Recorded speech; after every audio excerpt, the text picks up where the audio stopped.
Shalom Yah B'Hashem Yahshua Barakathon to the brothers. Yah Shamar Dam B'Hashem Yahshua to the sisters. This is Priest and Officer Aharon. This is the I.S.U.P.K under Commanding General Yohanna. We're out of 1 West Harlem, New York. We teach that blacks, Hispanics, and Native American Indians are the true biblical Jews of the Bible, and that your oppressor, the white man, is the devil the Bible speaks of. Today's title is The Bible is the Records of the Israelites Only. And who are the Israelites? The Israelites are, today you would call them blacks, Hispanics, so-called African Americans, blacks, Hispanics, and Native American Indians. Those would be your Israelites, a direct bloodline of the scriptures and the people in the Bible, Slakia. So when you read these scriptures, you're reading about our relatives, our forefathers, our fathers who've made a deal with the Most High, and now we are, on the hook to, live a righteous life according to how the Most High wants you to live, not according to how your oppressor wants you to live. Because if it's up to your oppressor, he wants you just to be a heathen like him, so you could just be destroyed, and that'll be it. I mean, you can look at the conditions we're in right now. We're in a bad spot, but I think with the war amping up over in the Middle East, this could be just another, couple bombs dropping, or it could be the beginning of World War III. We'll see. But it's not a time to take it lightly. Now is the time to get into the I.S.U.P.K under Commanding General Yohanna and get to know who your God is, know what you should be eating, know who you should be worshiping, know who you should love, who you should hate. Know who, how to treat a woman, how to treat your brother, how to just everything you do in life. There's a certain way that the Most High wants us to live, and it's not just to do what the hell you want to do. So I'm just going to go over some scriptures as usual. Just a little bit of proof that we are the people of the book, and the whole book proves it, but I'm just going to go over a few just for time's sake. And the first one I'm going to go over is Deuteronomy chapter 10, verse 16. Slakia, let's get there. 10 and 16. And it reads, Slakia.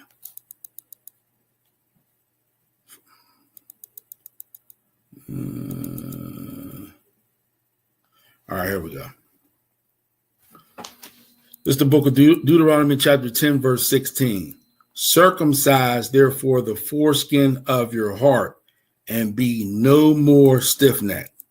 So that basically is saying, it doesn't mean a physical circumcision of, of your rod, but it's saying your heart. That means the way you live, you need to change and quit living like a heathen, and quit being so hard-headed when priests are trying to tell you, priests and prophets are trying to tell you who your God is, how to live. Quit being so damn hard-headed and following Esau and all his ways. And you follow Arabs. We follow everybody. But the person you should be following, that's Commanding General Yohanna under Christ. You're supposed to follow Commanding General Yohanna. He has put the school together, and it's the best thing that ever happened in this day and age, because without this truth here, it's a wrap. So I just want to, thank Commanding General Yohanna for even, being able to. I mean, it's definitely the Most High, because it's the truth.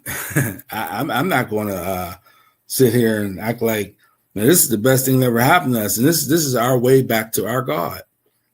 So I'm going to read that again.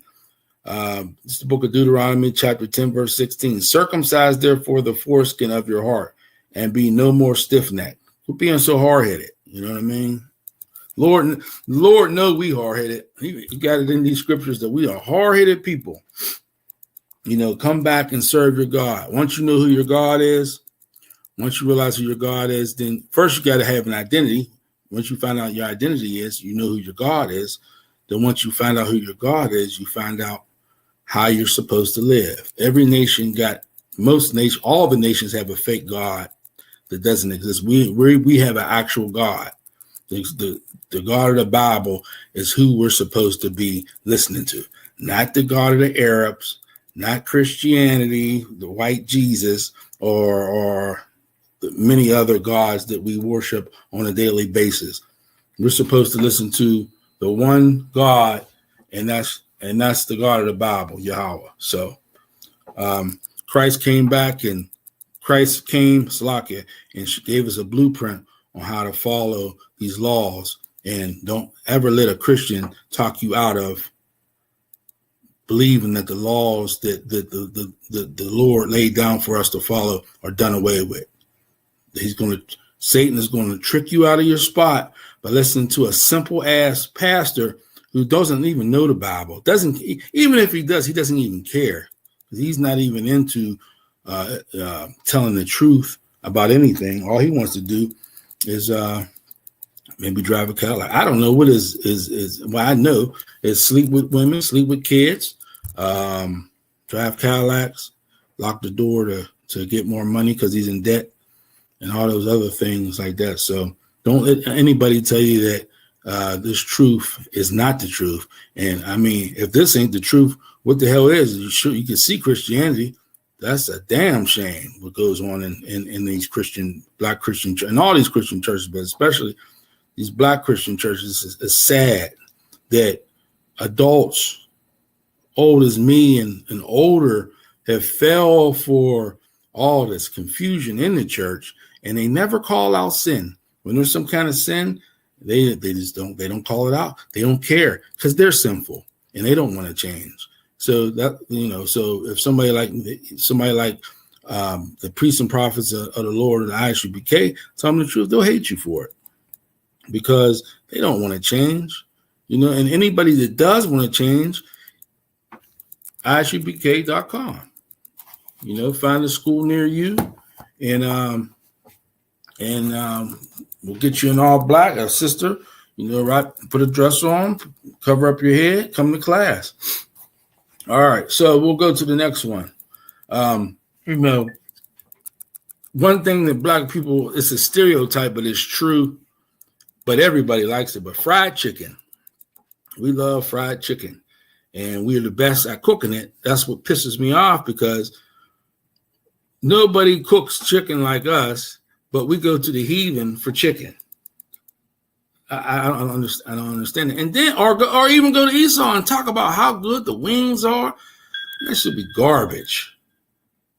It'd be really garbage. Can't nobody cook better than sisters, man. Black people, period. But who could cook better than a sister? But when you in slavery, you can't even get a damn cooking a food spot. All you got to do, anywhere in America, all you got to do is walk down to your local corner store. You can't get anything from your own people. It's always a heathen selling you everything. And so fried chicken is in the Bible. Or I don't want to say chicken, but frying.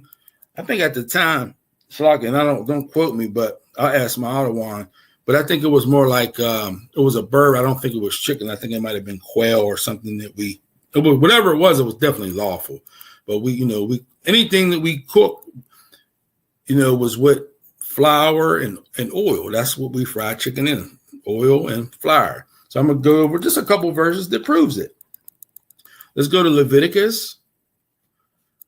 This is going way back. We'll go to Leviticus 2 and 4.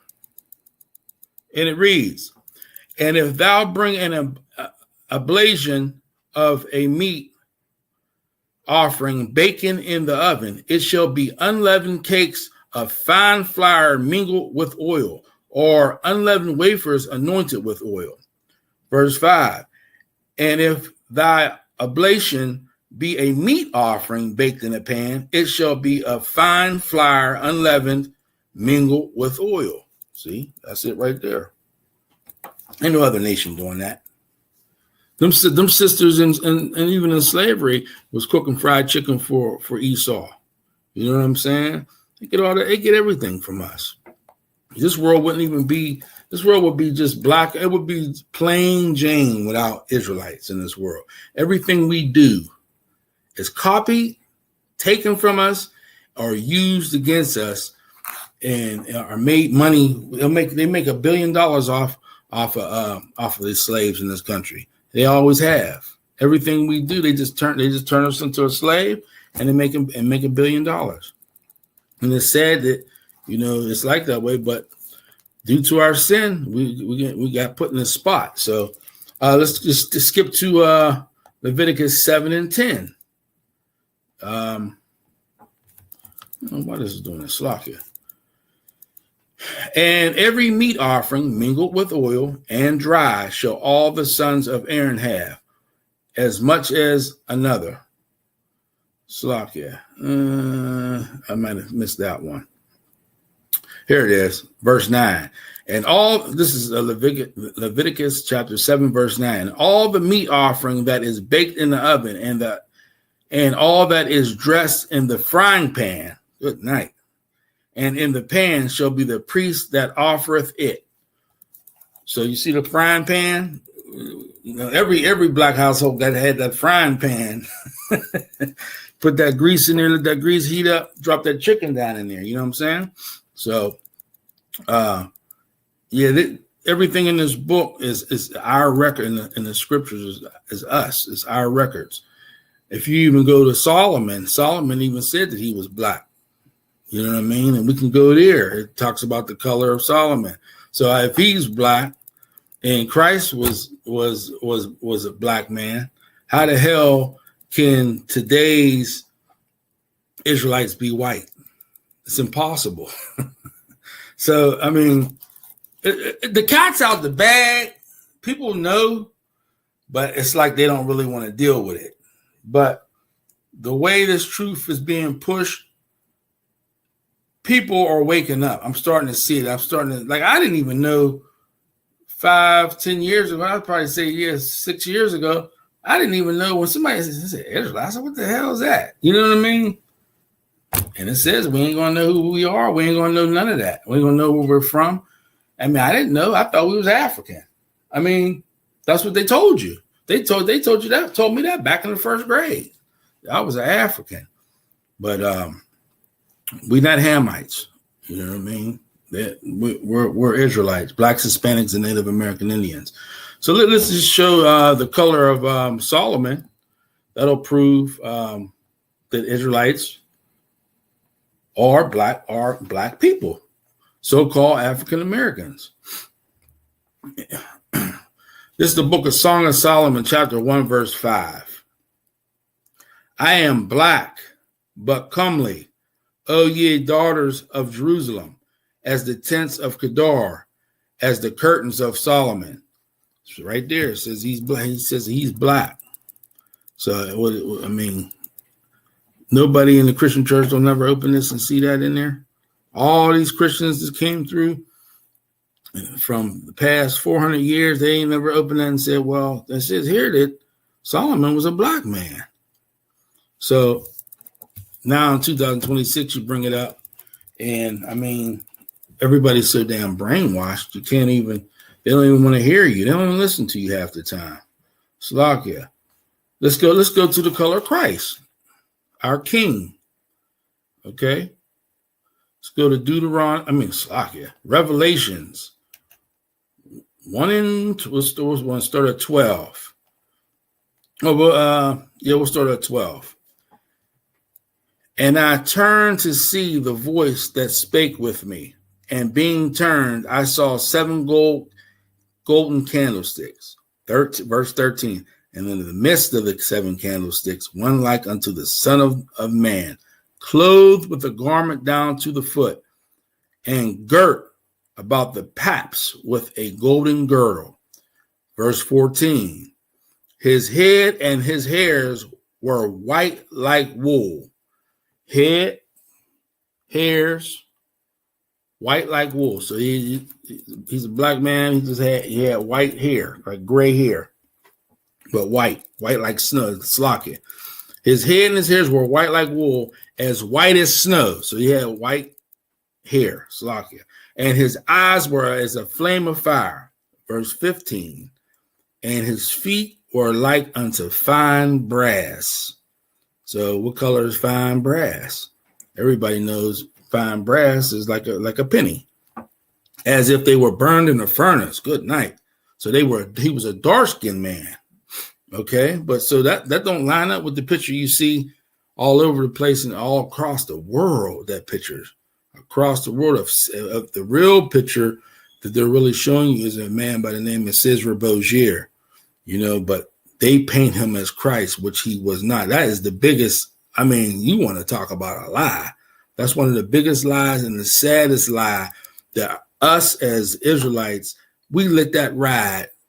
And it's a shame, because most of us, especially our parents and grandparents, aunts and uncles, had that picture of him, and that's very sad. We had a picture of a white man in our living rooms, in our kitchens, and was using that picture as Christ, as Yahushua. And that's sad, man, because we're the only people that had a God, or Slake, and I don't mean to say it was God, or had a picture of our king, and he didn't look like us. He was from the tribe of Judah, so why would he be a white man? Verse 15, I'm going to read again. And his feet like unto fine brass, as if they burned in a furnace, and his voice as the sound of many waters. So that's more proof that Israelites were black people, are black people. Okay. Solomon, Yahushua, we cook chicken. Everything that we do now, we did in the biblical days. But the only thing now is we're so caught up in the heathen ways that we didn't lost our way. That's why the Lord calls us lost sheep. You know what I mean? Because, a sheep, you can lead him straight to the slaughter. You could just walk him right into slaughter. And that's what's going on now. And the sad part is our leaders are actually the ones who are taking us to the slaughter now. Esau don't even have to do it. White man don't even have to do it no more. He got it's sad. He got people actually he got our own people doing it to us. You take them to theological school, wherever it's called, and now they act and think just like Esau. They have the mark on them, the mark of the beast on them. And it's sad because the sheep ain't going to know. Sheep only know what you teach them. So get out of them churches, man. Them Christian churches, man. You talking about diabolical? It don't even get no worse. I mean, just the songs are diabolical, if you ask me. Who wants to sit there and sing all damn day anyway? Most High ain't up in heaven talking about, oh man, they sure are singing good today. You know what I mean? If you ain't following the law, statutes, and commandments, what the hell's a song going to do for you? You got to follow the law, statutes, and commandments, period. There ain't no way around it. They think they can sing their way out of this slavery. You can't sing your way out of this slavery. You got to follow the law, statutes, and commandments. That's what you got to. That's how you get out of slavery. What the hell is going on here? So then, okay, next topic: multiple wives. I know that's for a lot of sisters. That's a rough one, but even in our destruction, most men have more than one wife. Black men, and so it's not even a big deal in our culture to do that. But when you in America, remember, this is set up for, like, as Romans and Greeks have set this up. This is their land. They don't want to do that. They ain't even man enough to have multiple women. But men, Black, Hispanics, and natives, that was our culture. That's our culture. Now it's frowned upon. Now you say something, and it's like you Satan himself if you got more than one woman. And it's sad because, I mean, at the end of the day, you could just do the math. I mean, I think they outnumber us 9 or 10 to 1, something like that. It may be worse than that now. So, I mean, so if you got one man for every 9, 10 women, what's going to happen to the other 9, 10 women? How are they going to, they ain't going to have no man. Like, so, there's more women than there is men. That's just common sense. And I can prove that in the scriptures, let's go to it, that multiple wives is not unlawful. Let's go to Exodus 21 and 10. Exodus 21 and 10. Slakia.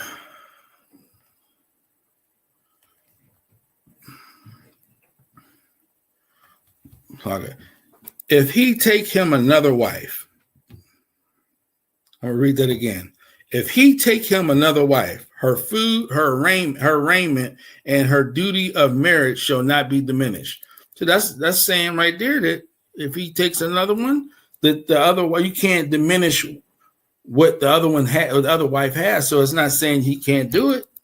It's just saying there's rules to doing it. And you can't just do what you want to do and have sex with women and throw them away and all that type of thing. But there's rules to having it. So you got to watch that.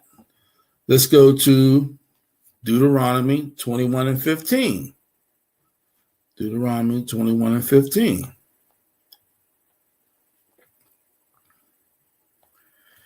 This is the book of Deuteronomy, chapter 21, verse 15. If a man have 2 wives, one beloved and the other one hated, and they have borne him children, both the beloved and the hated, and if the firstborn son be hers that was hated, verse 16, then it shall be when he maketh his sons to inherit that which he hath, that he may not make the son of the beloved firstborn before the son of the hated, which is indeed the firstborn. So there's rules with, if you got more than one wife and you got children, you can't, because you hate that one wife, you can't hate you because you hate a wife. You can't say, well, my son from that wife ain't getting nothing.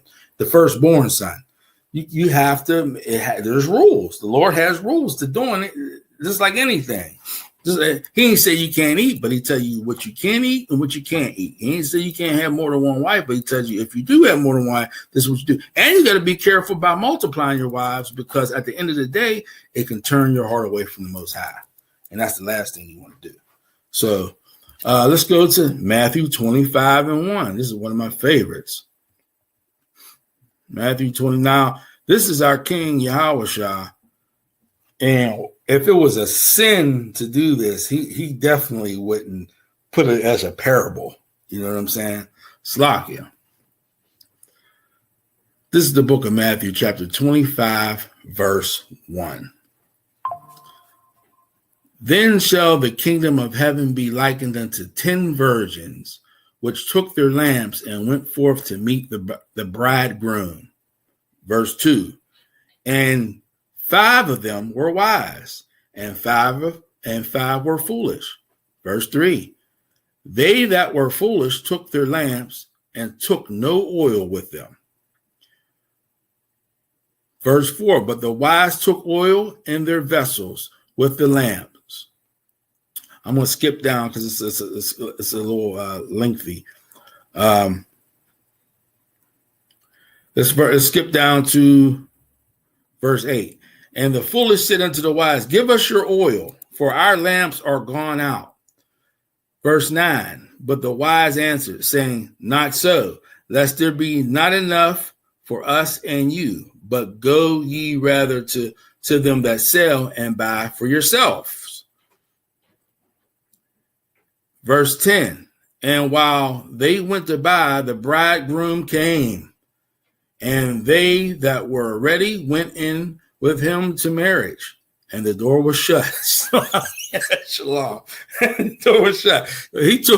So 5 of them he took, the other 5, so that's it's like it's funny.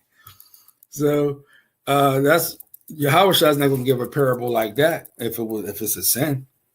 You know what I mean? So he says, you know, the kingdom of heaven is likened unto 10 virgins which took their lamps and went forth to meet the bridegroom. So let's go to so, and that's another thing too, you know, more proof that, you know, this book is about us and nobody else. It's about Blacks, Hispanics, and Native American Indians, because you could just look at the oppression. We're the only ones going through this type of oppression in the whole world.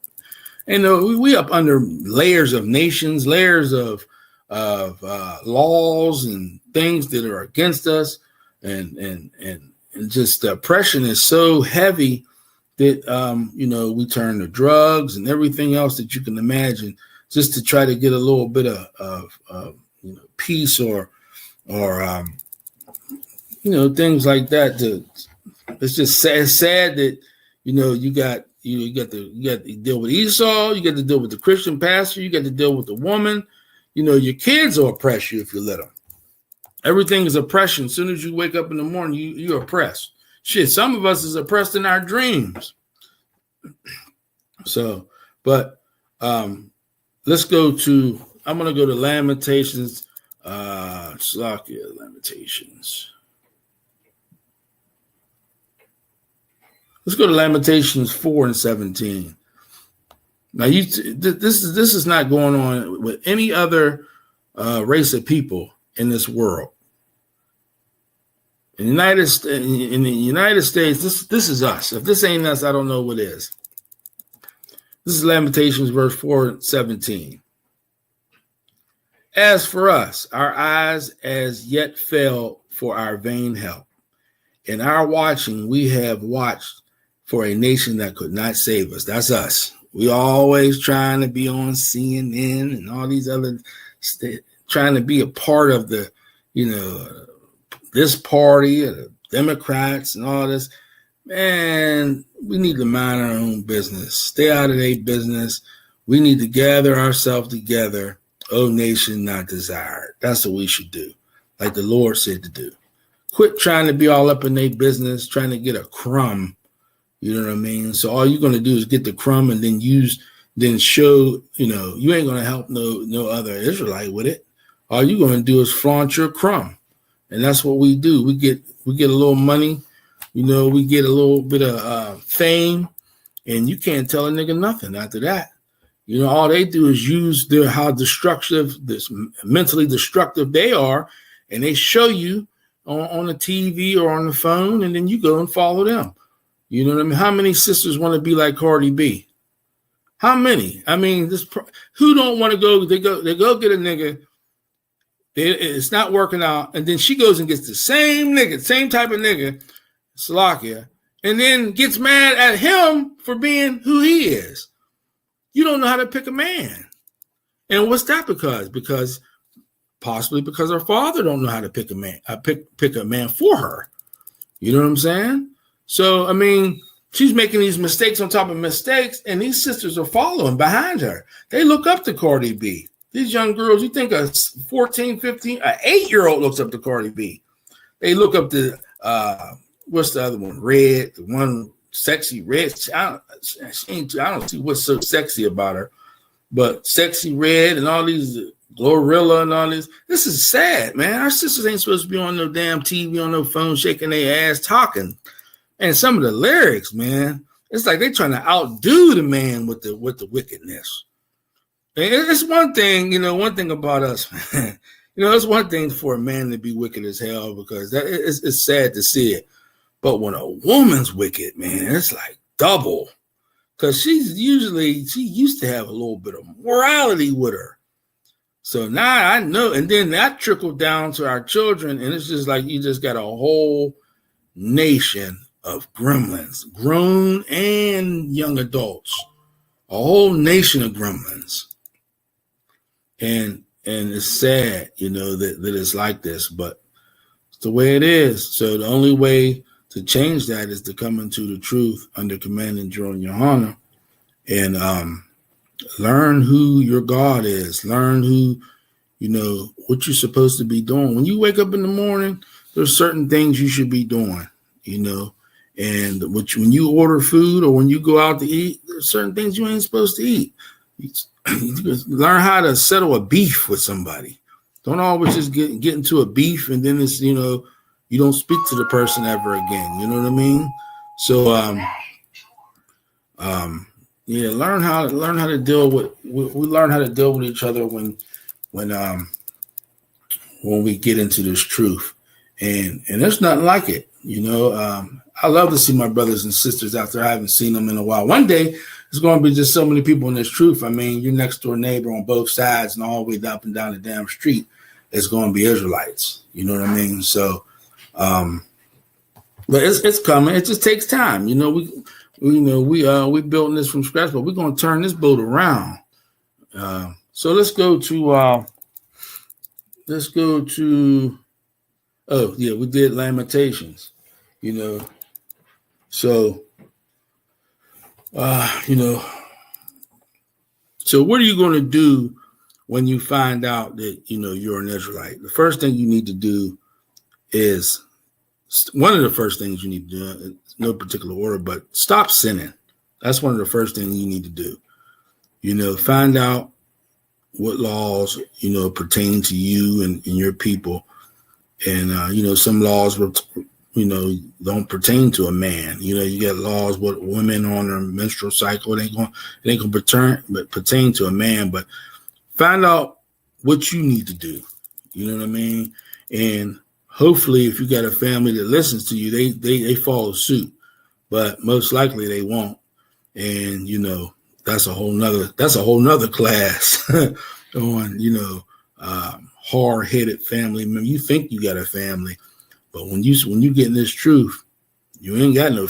Your family is the brothers and sisters in this truth, because you'll start thinking like we're all thinking like what I teach here in Pittsburgh is the same thing the brother in Florida teaches, or the same thing the brother in Texas teaches, or the same thing the brother in Chicago or California teaches. We're one body. You know what I mean? We don't, you know, have different doctrine and all this. Like Christians, man, they teach. I don't. And it changes with Christianity. I've heard a sister say, this was a rough one. She said that Christ wasn't even perfect. I was like, whew.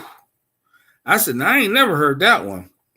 I heard some doctrine change up because, you know, the Christian, whatever's hip, whatever Esau's pushing, that's what the Christian church goes by. There ain't nothing they won't do. They approve everything. You can I think you can go up there and drink a can of beer in the church. Who's going to stop you? I mean, they're whoring in there. If they're whoring in the church and they're committing and they're molesting children, so just go ahead and crack your 4 of old E up, you know, in the front row.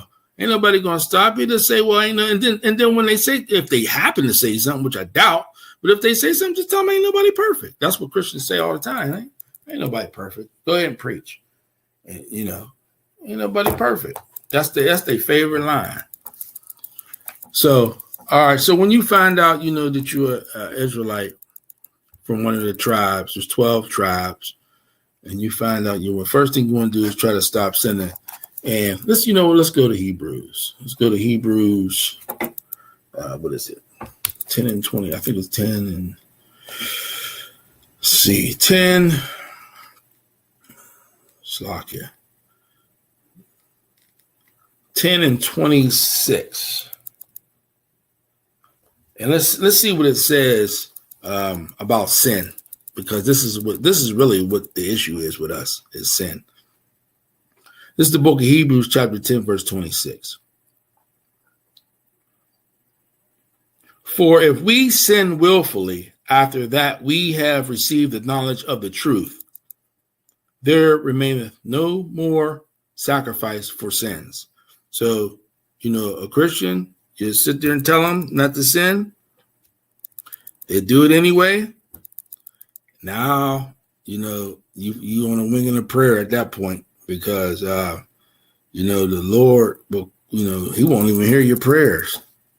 You know what I mean? So you got to be careful just being a stinking sinner and just being okay with it, because Christians take pride in being a sinner.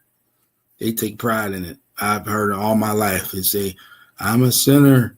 And, they're looking in the sky and hands all up and it's sad. They don't let them get into doing one of them shakes and running around the church, rolling around on the floor, break dancing.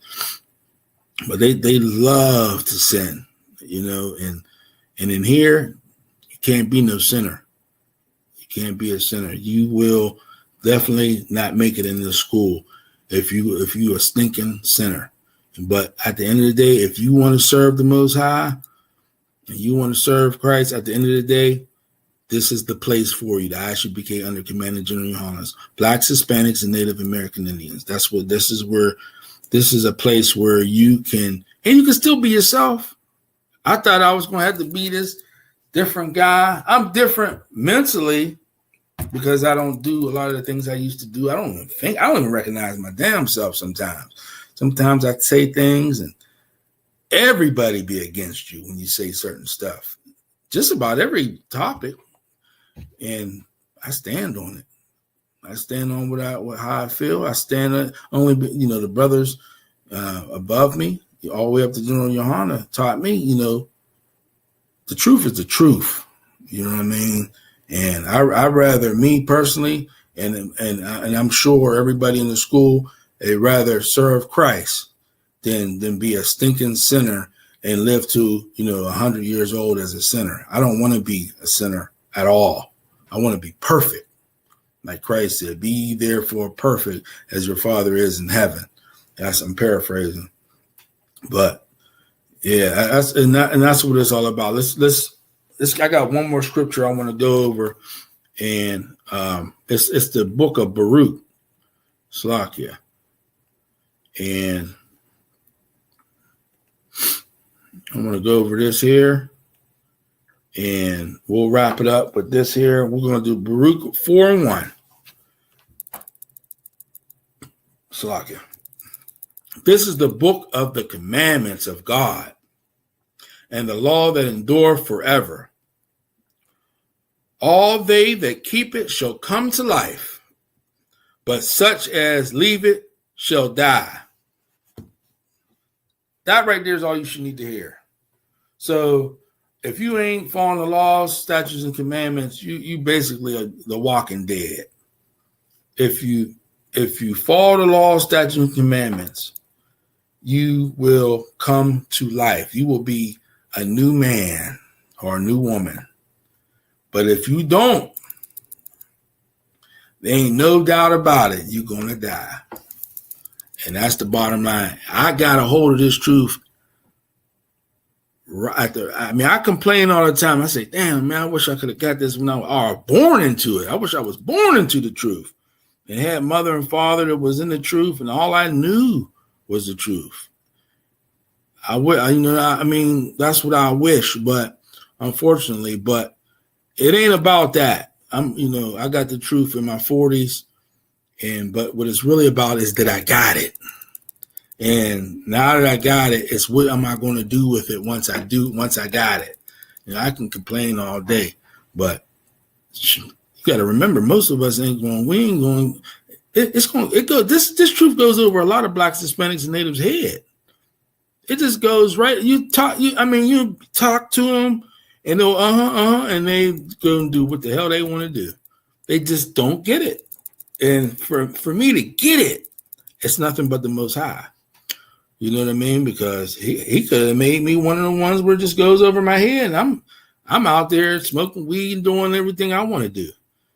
But believe me, the things that you want to do is the things that's going to kill you. Most people that are sinners are living that. They got it rough. It's bad enough. We all got it rough because we all in slavery, Blacks, Hispanics, and Natives. But I can't even imagine if I was a stinking sinner dealing with the life I got to deal with. I would be either in jail, behind bars. I wouldn't have a job. You know what I mean? I wouldn't have a slave. And who knows? I might be in jail, or who knows? I'll be unalived. And I just appreciate. I just thank the Most High and Christ, and like I said again, commanding Gen.YAHANNA for keeping this truth alive, because this right here is precious. This is a pearl. This is, and this is a precious stone. And we're going to actually, I see how people are starting to wake up, and some of them, got some fake Israelite groups. I get it.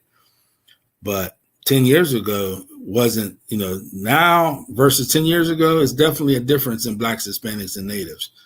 So, if you want to get into the school, ISUPK.com, and we got a Passover coming up in April, first week of April. We're in last year it was Atlanta. It was nice. You know what I mean? But this year we're in Houston, Texas. If you're in the area or anywhere in the United States, please show up. You know what I mean? If you're Black, Hispanics, or Native American Indian. And I'm going to conclude. I'll see y'all next week. Shalom.